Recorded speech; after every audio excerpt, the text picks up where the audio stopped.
Plot, कहानी के plot से कुछ बता रहे हैं क्वेश्चन। जैसे लेखक ने लड़की का नाम भगजोगनी ही क्यों रखा? तो भगजोगनी जो होता है, जैसे गांव में जैसे अधिकांशतः इसको जो उसका जो भगजोगनी जिसको कहा गया है उसका नाम जुगनू होता है वास्तविकता में। मगर इसका नाम भगजोगनी इसलिए रखा गया क्योंकि देहात में ये जुगनू को क्या कहा जाता है? भगजोगनी कहा जाता है। और कहानी की प्लॉट जो कहानी जो है, जो श्री पूजन सहाय ने लिखा है, तो ये कहानी ग्रामीण परिवेश की कहानी है। गांव में किस तरीके का वातावरण होता है, गांव की लड़कियां किस तरीके की होती है, किस तरीके से उसको संघर्ष झेलना होता है ना।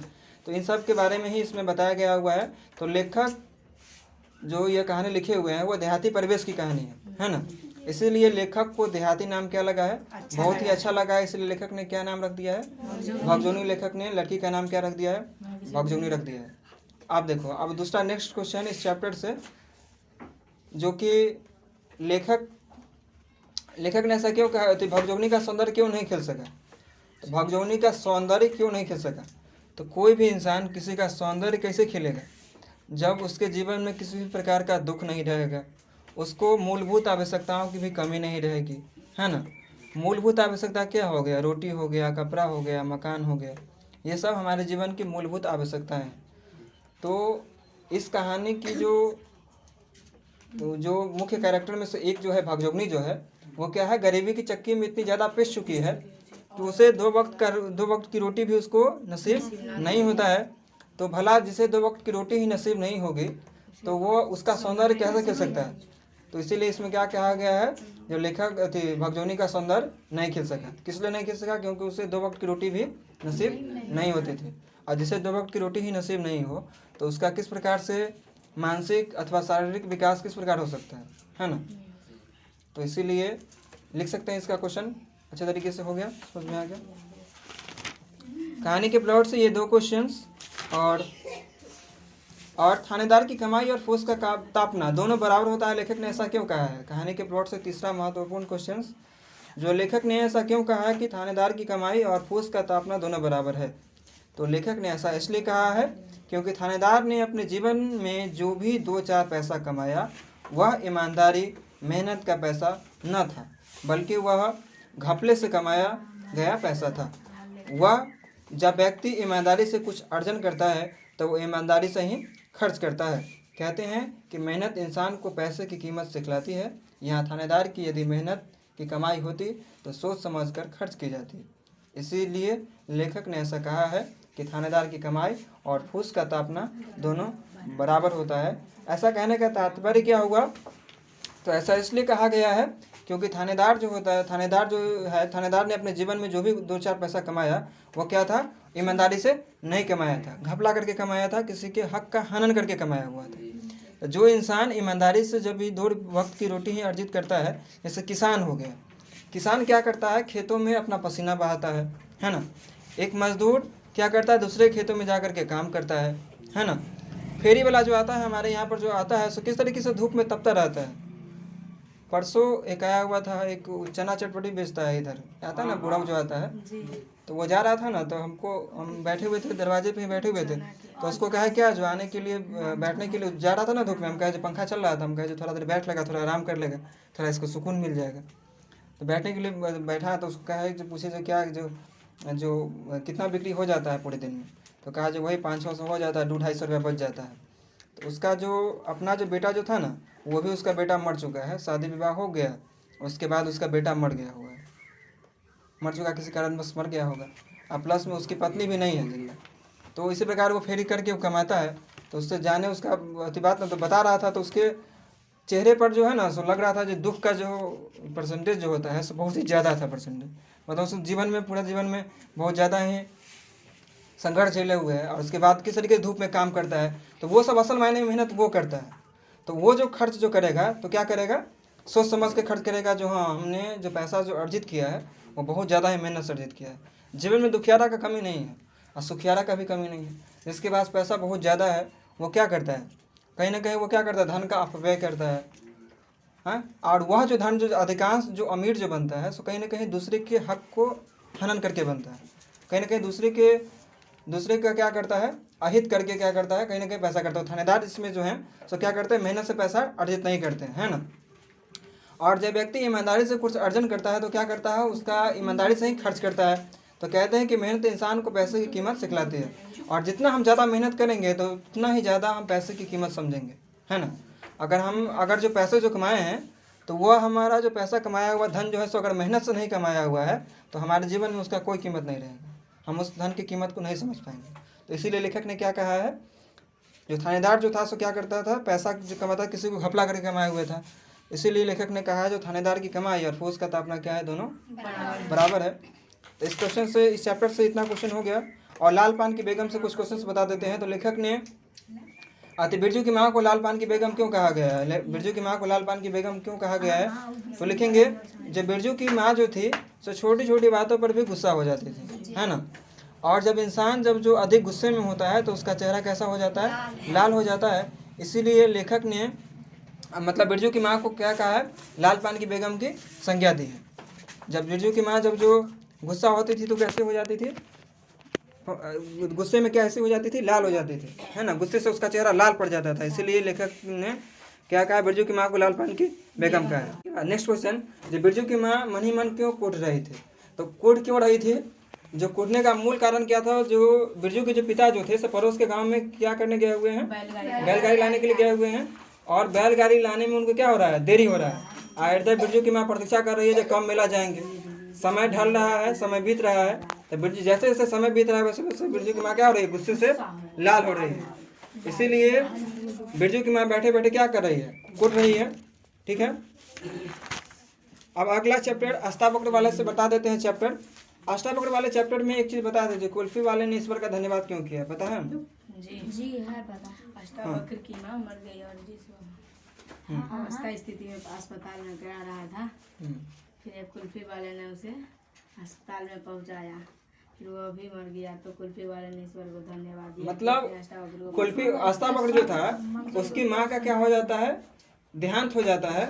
और अष्टावक्र जब जो जिंदा था तब क्या करता था, लोग उसको चिढ़ाते थे, है ना, क्योंकि उसका शरीर वक्र था, टेढ़ा मेढ़ा था शरीर उसका। तो और अष्टावक्र की माँ मर गई थी। तो जिस बच्चा अगर पागल भी है, बच्चा के पास अगर दिमाग भी नहीं है, देखो दो दृष्टिकोण से, अगर किसी माँ का अगर उसका बेटा अगर पागल भी है ना, तो उस माँ के लिए उसका बेटा सबसे अनमोल सितारा होता है, उस दुनिया का सबसे बड़ा कीमती चीज होता है, जिसको वो खोना नहीं चाहते वो माँ। और कोई अगर पुत्र है, अगर उसकी माँ अगर पागल भी है, उसकी माँ कितनी भी बुरी है, मगर एक बच्चे के लिए उसकी माँ क्या होती है, सबसे अनमोल शख्सियत होती है, जिसे वह बेटा भी नहीं खोना चाहता है। वो नहीं चाहता है कि जब हमें अगर दुनिया में अगर कोई हमें नहीं, हमारी फीलिंग्स को नहीं समझता है, हमारे मन की भावना को अगर कोई समझे या फिर ना समझे, मगर हमारे घर में दो ऐसा शख्स है जो हमारे मन के भावना को हमारे बिना कहे हुए भी भाप सकता है। अगर हमारे चेहरे पर थोड़ा सा भी मायूसी है तो तुरंत माँ पूछ देगी जब बच्चे क्या रे, तबीयत सही नहीं है क्या, है कि नहीं। तो वो शख्स जो है सो कोई ज्योतिष विद्या नहीं सीखे हुए रहता है, भगवान ने उसको विशेष गुण बना दे करके भेजा है, जो क्या करता है। तो इसी प्रकार क्या होता है, अष्टावक्र के जीवन से उसकी माँ का साया जो होता है उठ जाता है, तो अष्टावक्र करा रहा होता है ना। अष्टावक्र की माँ जब जो मर जाती है तो उसके बाद एक दिन क्या होता है, जो अष्टावक्र भी क्या होता है, अष्टावक्र का भी तबीयत बिगड़ जाता है, तो अष्टावक्र भी क्या होता है, अष्टावक्र भी क्या हो जाता है, एक दिन मर जाता है। तो कुल्फी वाला जो है तो ईश्वर को धन्यवाद इस बात के लिए ज्ञापित करता है, धन्यवाद ज्ञापित इसलिए करता है कुल्फी वाला, क्योंकि अष्टावक्र के जीवन में दुख ही दुख था। अब जिस इंसान के जीवन से पहले ही पिता का साया उठ गया हो, माँ का भी साया उठ गया, जिसको समाज के लोग चिढ़ाते हों, तो वह जो अगर मर ही गया तो उसके एक तरह से एक दृष्टिकोण से उसके बिहार से सही ना हुआ। इसलिए ईश्वर को धन्यवाद ज्ञापित करता है कि हे ईश्वर ने आपने इसको अपने पास बुला करके इसके ऊपर बहुत ही बड़ा उपकार किया है ना। आप इसको न तो कोई चिढ़ाएगा, न इसके जीवन में कोई दुख जो है और इसके पास कोई संताप रहेगा, है ना। यह दुख को अपना व्यक्त करने के लिए आप इस दुनिया में नहीं रहा, यह भी क्या चला गया, ईश्वर के पास चला गया। तो इसके दुखों से क्या मिल गया, इसको छुटकारा मिल गया। इसीलिए कुल्फी वाले ने ईश्वर का क्या किया, धन्यवाद ज्ञापित किया। अष्टावक्र कहाँ रहता था, तो खगांचियों की विशाल अट्टालिकाओं को ले जाने वाले मार्ग पर सौभाग्य की चिरसंगी दुर्भाग्य की तरह अनेक छोटी छोटी अंधेरी बदबूदार कोठरियां बनी हुई है, उन्हीं में से एक अष्टावक्र रहता है। तो ये हो गया, ठीक है। उम्मीद है जिससे समझ में आ गया होगा क्वेश्चन। हाँ, समझदार बच्चा सब है तुम लोग। अब अगला क्वेश्चन, सूखी नदी का पुल से जो क्वेश्चन जो हाल ही में जो लिखाए हैं क्वेश्चन, जो स्टेशन के बाहर लगे जीप को देखकर लीलावती के मन में क्यों ठेस लगती है, लीलावती के मन को क्यों ठेस पहुंचती है?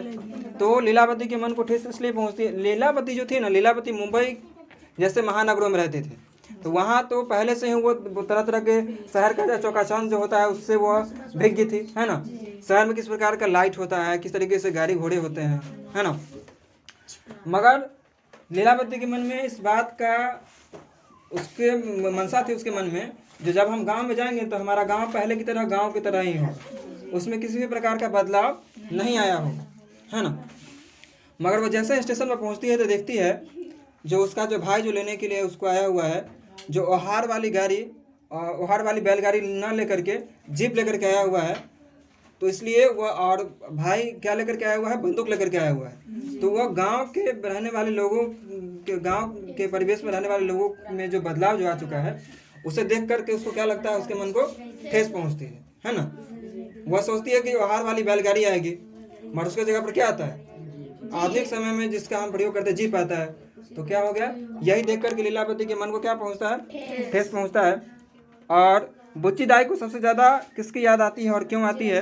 तो बुच्चीदाई को सबसे ज़्यादा याद सहेलिया माई की आती है, क्योंकि सहेलिया माई जो थी सो बुच्चीदाई को, जब बुच्चीदाई की दूसरी माँ सहेलिया माई ही थी एक हिसाब से, क्योंकि सहेलिया माई क्या करती है, बुच्चीदाई को दूध पिला करके बचपन में दूध पिलाती है और उसको पालती पोसती है। और जो माँ हमें दूध पिलाए और हमें पाल पोस करके बड़ा करे, तो हम जीवन के किसी भी पड़ाव में हो, किसी भी स्टेज में हो अपने जीवन के, तो हमें उस माँ का कर्ज नहीं भूलना चाहिए, जिस माँ ने हमें दूध पिला करके जिंदा किया है ना, हमें पाला पोसा है। तो सहेलिया माई जो थी सो क्या की थी, बुच्चीदाई को दूध पिला करके पाला पोसा था। इसीलिए सहेलिया माई को, बुच्चीदाई को सबसे ज़्यादा स्मरण किसका आता है, तो सहेलिया माई का आता है, क्योंकि सहेलिया माई जो थी सो बुच्चीदाई को बचपन से उन्होंने दूध पिला करके उसको पाला पोसा है। तो ये दो क्वेश्चन हो गया। पलक पावड़े से जो क्वेश्चन है, एक दो क्वेश्चन इससे भी बता देते हैं पलक पावड़े से, है ना। तो पलक पावड़े में एक क्वेश्चन, जो कवि को भोर का तारा क्यों भा रहा है? तो कवि प्रकृति में अपने जीवन में नया सौंदर्य और उल्लास देखता है, कवि की प्रिया आने वाली है, इसीलिए वह पलक पावड़े बिछाए खड़ा है, इसीलिए उसे सारी प्रकृति अच्छी लग रही है, उसे भोर का तारा भी भा रहा है। आसमान की लाली देखकर प्रश्न करता है कि क्यों खिली है, किस लिए निकल रहा है सूरज। यह सब घटनाएं तो प्रकृति में रोज होती है, परंतु कवि को आज सभी कुछ इसलिए प्रिय लग रहे हैं क्योंकि कवि को किसी का इंतजार है, वो उसके लिए पलक पावड़े बिछाए। तो क्या लिखेंगे इसका, क्वेश्चन का मूल आंसर इसका क्या लिखेंगे, जो प्रकृति में जो कुछ घटनाएं जो है सो प्रतिदिन होती है ना। जब सूरज निकलने वाला होता है तो किस तरीके से आसमान पूरा स्वच्छ होता है, जब सूर्य जो निकलता है तो सूर्य की लालिमा दिखाई देती है हमें, है ना, सूर्य थोड़ा लाल लाल दिखाई देता है ना। तो ये प्रकृति में ये घटनाएं तो रोज होती है, मगर इन घटनाओं का जिक्र आज कवि बहुत ही बेहतर तरीके से इसलिए कर रहा है, बहुत ही सुंदर तरीके से इसलिए कर रहा है क्योंकि कवि की प्रिया आने वाली है, कवि को उसका इंतजार, कवि उसके इंतजार में बहुत ही पलक पावड़े बिछा करके बैठा हुआ है। आज कवि बहुत ही ज़्यादा खुशी से अपना जो उसकी जो पलके जो हैं, कवि की जो पलके जो हैं सो किस ओर दिखाई दे रहा है, जो उसकी उस राह की ओर देख रहा है, पलक अपने पलकों से देख रहा है, अपनी आंखों से देख रहा है, जिस राह से उसकी प्रिया आने वाली है। इसीलिए कवि उसके स्वागत में क्या कर रहा है, स्वागत है पलक पावड़े में बैठा, पलक पावड़े से वह उसकी पलके भी बताए ना। अब रोली वाली थाली का क्या आशा है, तो भारतीय परंपरा में कोई व्यक्ति यदि किसी तरह विजय पा लेता है या उसका स्वागत करना चाहता है तो हम थाली में रोली, चंदन, चावल, फूल माला इत्यादि लेकर के उसका स्वागत करते हैं। घर में जो नई की बहुड़िया जो आती है, जो 2 दिनों के बाद हो सकता है जो घर में दरार उत्पन्न कर दे, 2 भाइयों के बीच में बंटवारा कर दे, मगर वह बहू जब जो घर में आती है, पहली दफ़ा आती है, तो हमारे भारतीय परंपरा में एक परंपरा है जो कि हम क्या करते हैं, उस बहू के स्वागत करने के लिए एक थाल लेते हैं और उस थाल में चंदन रखे हुए रहते हैं और चावल रखे हुए रहते हैं, जो भी शुभ जो मांगलिक जो वस्तुएं जो होती है उसको रखते हैं और रंगा हुआ चावल, और किस तरीके से उसके माथे पर तिलक लगाते हैं, है ना, उसकी आरती उतारते हैं कपूर से, और भले ही वो आ जाए उसके कल होकर के से लगे टांडव करने, है ना, मगर क्या किया जाता है, उसको उसका स्वागत किया जाता है। तो उसी प्रकार कभी क्या कर रहा है, जो जब विजय पा लेता है, हम किसी चीज़ में विजय पा लेते हैं तो क्या करते हैं, और जब कोई अगर जीत कर कहीं से आए तो क्या किया जाता है, उसके स्वागत में क्या किया जाता है, उसके स्वागत के लिए उसके उसके स्वागत के लिए क्या किया जाता है, जो तरह तरह की क्या किया जाता है, मतलब रोली थाली लिया जाता है, उस थाली में उसको लिए सजाया जाता है ताकि उसका क्या किया जाए, अच्छा तरीके से स्वागत किया जाए, उसका मान आदर किया जाए। उसी प्रकार यहाँ पर जो है दूसरे अर्थ में वह प्रकृति का स्वागत करने के लिए रोली भरी थाली लेकर के खड़ा है। तो कभी दो दृष्टिकोण से, एक तो अपनी प्रिया उसकी आने वाली है, उसके स्वागत के लिए वो रेडी है ना, और दूसरे दृष्टिकोण से वह प्रकृति का भी स्वागत कर रहा है, इसलिए रोली भरी थाली का यहाँ पर प्रयोग किया गया है। ये हो गया। और अगला मैं नहीं भरी दुख की बदली से क्वेश्चन,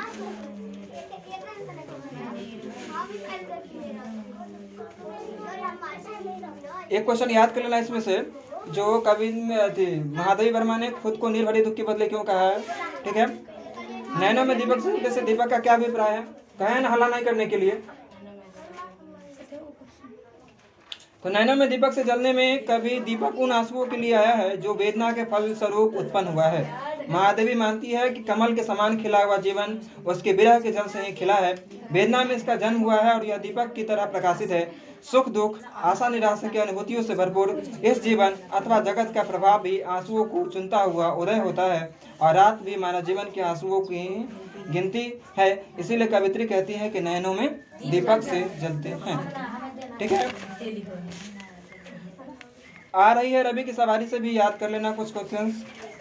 रात का राजा भिखारी कैसे बन गया है, तो सूर्य के उदय होने के कारण उसके प्रकाश में रात का राजा चंद्रमा आकाश में मानो कहीं खो जाता है। जैसे जैसे सूरज उगने वाला होता है तो जैसे जैसे सूर्य की जो लालिमा जो आने लगती है तो चंद्रमा का जो प्रकाश जो है सो क्या हो जाता है, छिन जाता है। चंद्रमा की जो पहचान जो है सो क्या हो जाती है, खोने लगती है ना।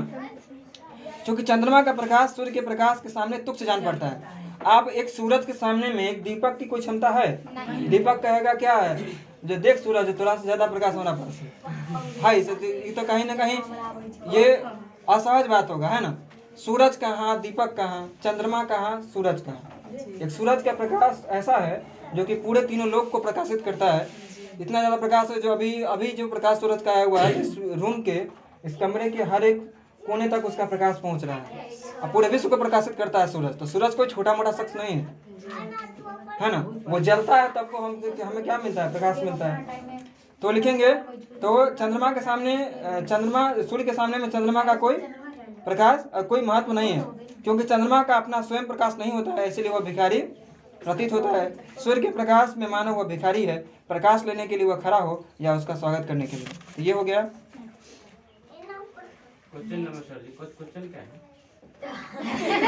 रात का राजा भिखारी कैसे बन गया है, कहाँ रहता है, तुम सुनता नहीं है।